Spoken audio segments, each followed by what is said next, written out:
Ngayong araw guys, dahil holiday nga pala nung araw na to ay bigla nga pala kami ni Yaya ni Baron na dumayo dito sa Maragondon para manghuli ng isda. Malakas daw kasi yung kutob ni Baron na dahil walang pasok ngayon ay marami mga isda na mag-swimming. Kaya mukhang marami daw siyang mahuhuli ngayong isda. At ayun na nga guys, mukhang tama nga yung hinala niya. Sa wakas, nakahuli siya ngayon ng tilapia na maputla at nangihina na. Baka Baron yan. What's up sa inyo mga itik? Ngayong araw guys, 4:37 AM pa nga lang pala ng umaga ay bumiyahe na nga pala kami papunta Maragondon. Sobrang excited na daw kasi si Barong guys na maghanap ng mga ilog doon na paghuhulihan namin ng isda. Malakas daw kasi yung kutob ni Barong ngayon guys na marami daw siya ngayong mahuhuling isda. Lagi niya daw kasi napapanaginip-panaginipan. One time nga guys na naginip daw siya na hinahabol siya ng tinik. Kaya hindi na daw talaga magdadalawang isip si Barong guys na mamingwit ulit. Hindi na daw talaga siya panghihinaan ng dugo. Kaya ayun na nga guys, to long the make story short ay saktong-sakto nga pala yung dating namin dahil maliwanag na nga pala nung nakarating kami dito sa Maragondon. Yung pupuntahan nga pala namin ngayong ilog guys ay dati na nga rin pala namin to napuntahan. Yung may ilog siya sa tabing kalsada. Kung maalala nyo guys sa dating vlog namin, yung unang umentad yung drone namin, yung sumabit sa puno guys. Doon nga pala kami ngayon ulit pupunta. Kaya background music, pasok!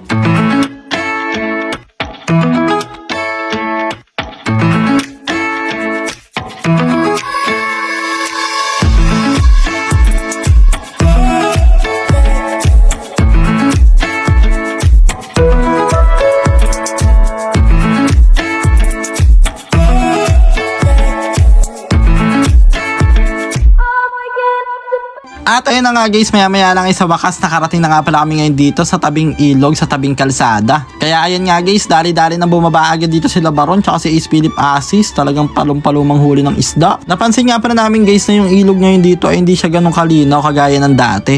Pero sabi guys ng mga taga rito, kadalasan daw talaga na malinaw yung ilog dito guys kapag pagkatapos na ng ulan. Kaya ayan guys, nakapag-set up na nga pala agad dito si Baron ng kanyang pamingwit. Tamang hulin siya ngayon ng isda dito kasama si Ace Philip Asis. Bali ang plano nga pala namin ngayon guys, hindi nga pala kami bumili ng ulam dahil malakas talaga yung kutob namin na makakahuli si Baron ngayon ng mga naglalakihan tilapia na maliliit lang. Tapos kapag nakahuli na si Baron guys sa mga kalahating sako, iihawin namin yung guys tapos ayun yung pananghalian namin. Kaya ayan na nga guys, maya lang sa wakas meron ng kumagat sa pain ni Baron. Grabe, sobrang swerte ni Baron ngayon guys, paldo. Nakahuli siya ngayon ng isang malaking tilapia na medyo maliit lang. Kaya sobrang saya namin guys. Meron na kaming uulamin ngayon. Gagawin namin tong fish fillet o kaya adobo sa gata. O kaya pwede rin pala namin tong gawing rellenong bangus para mas masarap. At ayun na nga guys, dahil natupad na nga pala ulit ngayon ni Baron yung matagal niya na pinapangarap ay sumibat na nga pala kami. Ang goal naman nga pala namin ngayon guys ay madala namin tong si Lokbo sa Kaibyang Tunnel. Syempre para meron na naman bagong achievement si Lokbo ngayon guys na bago niyang mapupuntahang lugar. Ang plano nga rin pala sana namin ngayon guys ay dediretso na nga pala kami sa Blue Lagoon dito malapit sa Kaibyang Tunnel.